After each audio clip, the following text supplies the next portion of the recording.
Well, I'm excited today to begin sharing with you a number of stories related to the prophet Elijah. Elijah is one of the most significant prophets in the Hebrew Bible, and he's also mentioned in the New Testament as well. We meet Elijah in 1 Kings chapter 17, and I want to begin today by encouraging you to read 1 Kings 17, verses 1 through 7.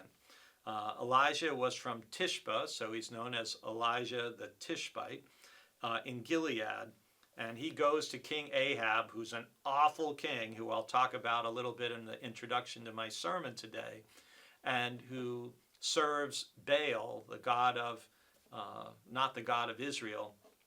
And so Elijah comes to Ahab, basically says, there's going to be a drought, and it's not going to rain again until I say so.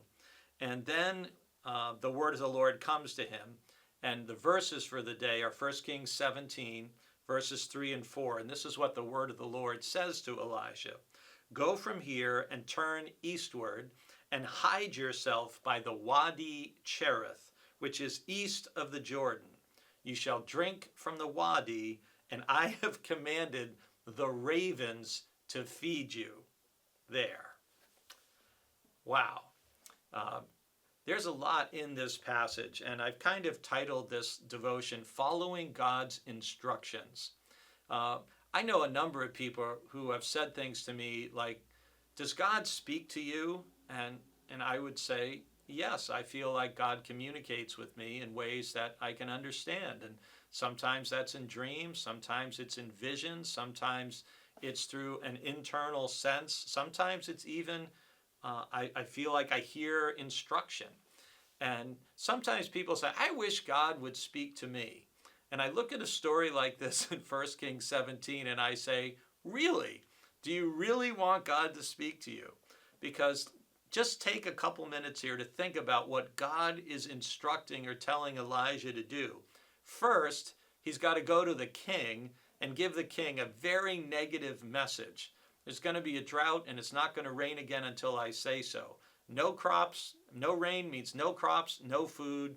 That's really bad for the kingdom and all the people of the kingdom. And then God gives him very specific instructions.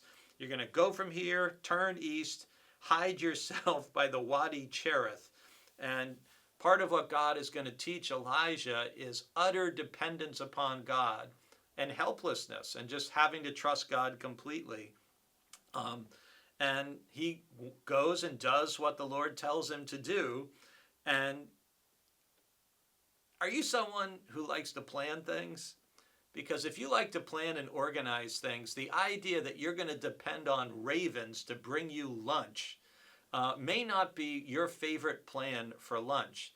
And if you even think about it a little bit more, when God says, I have commanded the ravens to feed you there, and you read how the ravens brought him bread and meat in the morning, where do ravens get meat?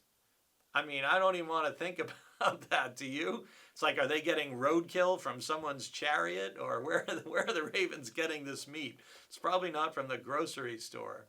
And yet here is Elijah the prophet, having to learn utter dependence upon God, utter trust in God, even to the point of where his food is going to come from. And Elijah is willing to follow God's instructions. What about you? And what about me? With all that the Bible instructs us to do, even if it sounds a little surprising or shocking or unexpected, are we willing to be obedient and to go where God tells us to go and to do what God tells us to do? That's the challenge of living a life of faith.